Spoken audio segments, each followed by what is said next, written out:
Situation change होती रहती है। देखिए नेतन्याहू ने यूएस विजिट किया, वो जो बाइडेन को भी मिला, वो ट्रंप को भी मिला। इसमें कोई दूसरी बात नहीं है कि यूएस और इसराइल का क्या रिलेशन है, ये किस तरह से एक दूसरे की लॉबिंग करते हैं, किस तरह से एक दूसरे को सपोर्ट करते हैं। जो करंट गवर्नमेंट है उनके ऊपर ज़्यादा जिम्मेदारी थी कि वो जो गज़ा के अंदर हो रहा है उसको रोके, वो सीज़ फायर की तरफ जाए। फिर उसके बाद जो इस्माइल हानिया की डेथ हुई, पूरी जो कैमला हैरिस और जो बाइडेन की कैंपेन थी वो चेंज हो गई थी टुवर्ड्स दैट। इस वजह से ये जो 3 स्टेट्स के अंदर जो अभी पोल्स आए हैं वो चेंज हो रहे हैं, क्योंकि वहाँ के जो लोग हैं उनको उन्होंने टिल्ट करवा दिया दूसरी तरफ। उससे पहले उनके ख़िलाफ़ बाकायदा नारेबाजी होती थी, बाकायदा जो जहाँ पर वो रैली करते थे लोग वहाँ पर वॉकआउट करते थे और ठीक ठाक किस्म की उनको अपोजिशन मिलती थी। बट अभी क्योंकि चीज़ें चेंज हो रही हैं और ये टिल द इलेक्शंस बहुत कुछ ऊपर नीचे होना है। अगेन मैंने आपको बताया ना कि डे बाय डे जो अभी यूक्रेन वार हो रही है उसके ऊपर बड़ा कुछ चल रहा है, उसके ऊपर भी एक पूरी प्रोपेगेंडा रिजीम चल रही है। ट्रंप की कोई और स्टेटमेंट है, कैमला हैरिस की कोई और स्टेटमेंट है। सो जहाँ पर लोगों को नैरेटिव अच्छा लगेगा वहाँ पर लोग उनकी तरफ जाएंगे। ये पाकिस्तान के, इंडिया के इलेक्शनों से बहुत डिफरेंट इलेक्शन होते हैं। वहाँ पर जो नेशनल पॉलिसीज़ होती हैं वो ज़्यादा मैटर कर रही होती है, हमारे यहाँ जो लोकल पॉलिसीज़ होती है वो ज़्यादा मैटर कर रही होती है। So it will keep on shifting, tilting up till नवंबर 5। 3 महीने का अरसा, उसमें बहुत से चेंजेस आएंगे, हमें देखने को मिलेंगे। एग्जैक्टली। जब हम ये टिल्टिंग की बात करते हैं तो सोशल मीडिया बहुत ज़्यादा वाइटल रोल प्ले करता है। तो ट्रंप ने जब अपनी कैंपेन की थी, जब वो प्रेसिडेंट बने थे, तो उन्होंने सोशल मीडिया को बहुत अच्छे तरीके से यूज़ किया था। तो इस बार आपको क्या लगता है कि सोशल मीडिया का क्या रोल होगा? ये it's an art. Social media को स्पेशली इलेक्शंस के अंदर यूज़ करना इज़ एन आर्ट। अब ये डिपेंड करता है कि दोनों पार्टीज इसको किस तरह लेके चलती हैं। कैमला हैरिस के लिए इस वक्त बहुत मुश्किल हो रहा है। अभी उनका चला कि उन्होंने टिकटॉक पे अकाउंट बनाया और सारा कुछ। Trump is already a pro. Yes, अभी रात को उन्होंने एलन मस्क के साथ एक ऑडियो पॉडकास्ट किया जो कि बड़ा अच्छा चला। कुछ जो टीवी हल्के जो कि उनके एंटी ट्रंप है, पता चल जाता है ना कि किस तरफ इनकी टिल्टिंग है। उन्होंने कहा कि इसके अंदर वॉइस इश्यूज आ रहे हैं, but it was a very very very well drafted debate जो दोनों ने की। छोटी छोटी चीज़ें थी। ये ऐसे ही था कि हम दोनों एक पार्टी के हैं और हम दूसरी पार्टी को बैश कर रहे हैं using a very big platform which is X. So ये बड़ा जो है ना सोशल मीडिया बहुत रोल अदा करेगा। अभी जितने भी वहाँ के इन्फ्लुएंसर्स हैं, जो यूट्यूबर्स हैं, उनको इंगेज करेंगे ये लोग और कर भी रहे हैं। ट्रंप तो बहुत अच्छे तरीके से कर रहे हैं, बिकॉज लास्ट टाइम भी जब इलेक्शंस हुए थे उसके अंदर ट्रंप ने सोशल मीडिया कैंपेन को बड़ी अच्छे तरह से यूज़ किया था। He is pro into it. Kamala Harris को जो है इसके अंदर बेहतर होने की ज़रूरत है, बिकॉज आप जब गवर्नमेंट में होते हैं ना तो आपके खिलाफ बहुत सारी बातें हो रही होती है, आपने उनको भी डिफेंड करना होता है। अभी it's very easy for Trump कि वो कहते हैं ये भी गलत है, ये भी गलत है, डिफेंड भी करना होता है, अपने काउंटर अटैक भी करना होता है। एग्जैक्टली। लेकिन सिर्फ सोशल मीडिया ही नहीं, मीडिया की भी हम बात करते हैं तो ट्रंप ने कमला हैरिस के बारे में कहा है कि उन्हें न्यूज़ कॉन्फ्रेंस करनी ही नहीं आती हैं और इंटरव्यूज मीडिया में वो ब्लैंक हो जाते हैं। Yes, very good point. ये 3-4 रैलीज में उन्होंने बोला है और वो प्रेस कॉन्फ्रेंस के अंदर हालांकि बड़ा अब्रप्टली जवाब देते हैं और उनको पता होता है कि ये CNN का बंदा है तो उसको मैंने सख्त जवाब देना, क्योंकि उसका क्वेश्चन भी सख्त होगा। लेकिन वो वहाँ पर एक बात ज़रूर करते हैं कि लेके मैं आपके सामने आ गया हूँ, वेयर इज़ कैमला हैरिस। वो क्यों नहीं प्रेस कॉन्फ्रेंसेस कर रही, वो क्यों नहीं प्रेस के सामने आ रही, क्या छुपाने को, क्या क्लैरिटी नहीं है।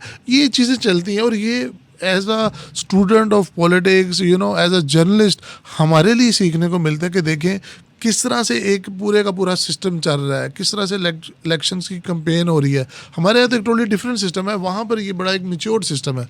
पाकिस्तान में जब हमारे पास वोटिंग हो रही होती है, कैंपेन्स चल रही होती हैं, तो हमारा तो ये काम है जी, रोटी कपड़ा मकान। तो यूएस के भी क्या यही कंसर्न्स हैं? अच्छा, 90% तो यही कंसर्न है। ठीक है, रोटी कपड़ा मकान ये हर इंसान की ज़रूरियात है, बट वहाँ पर कुछ और भी चीज़ें हैं। हम एक डेवलपिंग कंट्री हैं, कह लें अंडर डेवलप है, लेकिन वो एक डेवलप्ड कंट्री है। जब एक डेवलप्ड कंट्री बनता है तो उसकी कुछ और भी जो है रिस्पॉन्सिबिलिटीज़ होती हैं। उसने सिर्फ यूएस का नहीं सोचना होता, उसने अपने जो बाकी के ममालिक हैं जो उसके साथ एसोसिएटेड है, ग्लोबल पॉलिटिक्स, वो बड़ा रोल होता है। सो वो फिर जो वोटर होता है वो भी देखता है कि यार ये ग्लोबली कितना इम्पैक्ट डालेगा। हाँ, बेसिक्स तो वो करेगा, ठीक, टैक्स वो कम करेगा, वो हेल्थ के इश्यूज को रिजॉल्व करेगा, वो जॉब्स ज़्यादा क्रिएट करेगा, ठीक है, which is easier for them as well because वो एक डेवलप्ड कंट्री है। लेकिन क्या पूरी दुनिया के ऊपर उसका कोई असर होगा? क्या ग्लोबली वो इतना इम्पैक्ट डालेगा? सो ये उनका स्कोप काफ़ी बड़ा है इसके अंदर। बट अगेन जो मेन बेसिक है वो वहाँ पर भी रोटी कपड़ा मकान ही है। वहाँ पर भी लोग ये इमिग्रेंट्स के ऊपर ये इल्ज़ाम लगाते हैं कि ये आ रहे हैं जिनकी वजह से हमारी जॉब्स कम हो रही हैं, ये आ रहे हैं जिसकी वजह से हमारी सोशल सिस्टम के ऊपर प्रेशर पड़ रहा है, हमारी हेल्थ का जो सिस्टम है वो अंडर प्रेशर आ रहा है। सो वहाँ पर भी ये डिबेट है, बट उसका लेवल थोड़ा कम है। आप क्या देखते हैं कि डेमोक्रेटिक पार्टी और रिपब्लिकन पार्टी दोनों के किस कंसर्न की तरफ ज़्यादा इंक्लिनेशन है? अभी जैसे आपने जिक्र किया ना कि वहाँ पर जो पार्टीज़ होती है उनका क्या मैनिफेस्टो होता है, तो वो betterment of the human lifes होता है। इन दोनों का भी मेजर एजेंडा तो वही है, लेकिन आगे जाकर अगर आप नैरो डाउन इसको करें तो एक चाहेंगे जिनके बारे में, जिस तरह फॉर एग्जांपल कैमला हैरिस है और टिम वॉल्स है, उनको कहा जा रहा है कि ये बड़े ख़तरनाक लिबरल है। सो जो LGBT हैं, जो दूसरे हैं, उनको ये ज़्यादा सपोर्ट करेंगे, जिससे उनके माशरे के अंदर जो है ना थोड़ी सी हार्डनेस आएगी। अगेन जो दूसरी पार्टी है ट्रम्प और उनके साथ जो उनके वाइस प्रेसिडेंट है, उनके बारे में ये कहा जाता है कि ये जो ब्लैक पीपल हैं या दूसरी जो रेसेस हैं, जो मिनॉरिटीज़ हैं, ये इनके ऊपर बड़ा हार्ड स्टांस रखते हैं। जिस तरह उन्होंने पूरे का पूरा बॉर्डर वॉल्ड अप करने की बात की थी अपने दौर के अंदर, फिर इसी तरह से अभी भी ये बात आ रही है उनके बारे में कि वो इमिग्रेशन को बहुत टाइट कर देंगे, Yes. माइनॉरिटीज़ पर ज़्यादा इतना फोकस नहीं रहेगा, और LGBTQ के ऊपर भी नहीं है उनका इतना, एग्जैक्टली। जिस तरह से कामला जो है वो सपोर्ट करें ट्रांसजेंडर्स को। तो ये इनके लिए ना ये माइनर चीज़ है, बट मेजर वही है बिकॉज ग्लोबल इकोनॉमी है, वहाँ पर हर बंदा सफ़र करता है। अब ऐसा नहीं है कि अगर इंडिया के अंदर, पाकिस्तान के अंदर या कहीं पर भी हालात ख़राब हैं तो US को इम्पैक्ट नहीं होगा। अब एक यूक्रेन वार चल रही है जिसकी वजह से पूरी दुनिया सफ़र कर रही है। सो ये अब ग्लोबल इकोनॉमी है कि ग्लोबल विलेज है, इसके अंदर आपकी पॉलिसीज़ इफ़ेक्ट करती हैं। राइट। तो अब ये बताएं कि कामला और ट्रम्प दोनों में से किसके जीतने से पाकिस्तान को ज़्यादा फ़ायदा होगा? क्योंकि सुनने में आ रहा है कि अगर ट्रम्प जीत जाते हैं तो इमरान खान छूट जाएंगे, पॉलिटिक्स में वापस आ जाएंगे। बड़ा अच्छा सवाल किया आपने।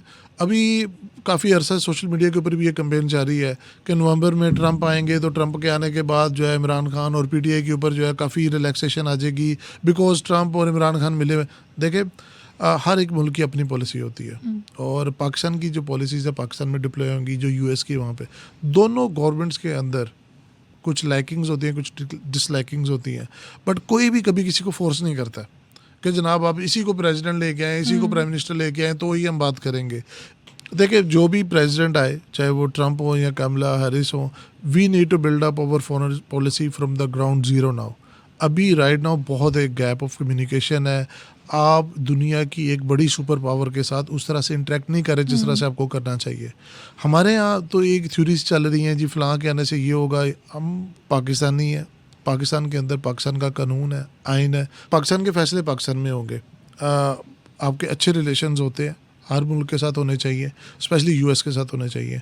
सो we wish them all the best. देखते हैं पाकिस्तान के लिए जो भी है पाकिस्तान के लिए बेहतर होना चाहिए। जहाँ तक ये थ्योरीज आ रही है इमरान खान, नवाज शरीफ, शहबाज शरीफ, ये इतना मैटर नहीं करते हैं। जो स्टेट पॉलिसीज़ होती है वो स्टेट लेवल के ऊपर होती हैं, individuals don't matter that much. सुनने में ये भी आ रहा है कि अगर ट्रंप आ जाते हैं तो US चाइना रिलेशनशिप्स बहुत डिटोरिएट हो जाएंगे और US इंडिया रिलेशनशिप बहुत स्ट्रांग हो जाएंगे, तो पाकिस्तान बहुत गंभीर सूरत हाल में आ जाएगा फिर। देखिए US की जो इंडिया के साथ पॉलिसी है वो किसी प्लान के तहत थी, और जो चाइना के साथ है वो US की हमेशा से इसी तरह से रही है, हार्ड एंड सॉफ्ट। ये चलता रहता है। हर एक पॉलिसी अपने बेनिफिट के लिए होती है। हम लोग कहते हैं पाकिस्तान फर्स्ट, इसी तरह से ट्रंप कहता है अमेरिका फर्स्ट। सो अगर उसको लगेगा कि चाइनीज़ प्रोडक्ट्स की वजह से अमेरिकन इंडस्ट्री को इफेक्ट हो रहा है तो डेफिनेटली वो उसको बैकलैश करेंगे। इंडिया को उन्होंने इनकरेज इसलिए किया था कि टू चाइना को कंपटीशन देने के लिए, बट वो इंडियन इंटरेस्ट ज़रा डिफरेंट थे। अभी एक जो इंटरनेशनल लॉबिंग है उसके अंदर ये आवाज़ आ रही है कि US जो है पुल ऑफ कर रहा है इंडिया से। बांग्लादेश के अंदर जो हो रहा है उसका इंडिया और जो इंडियन लॉबी है वो ये कहलवा रही है शेख हसीना से कि ये USA ने करवाया। म्यांमार के अंदर जो हो रहा है वो ये कहलवा रहे हैं कि ये भी USA करवा रहा है। सो अगेन ये चलता रहता है। ये वो थ्योरीज हैं, ये दिस विल गो ऑन।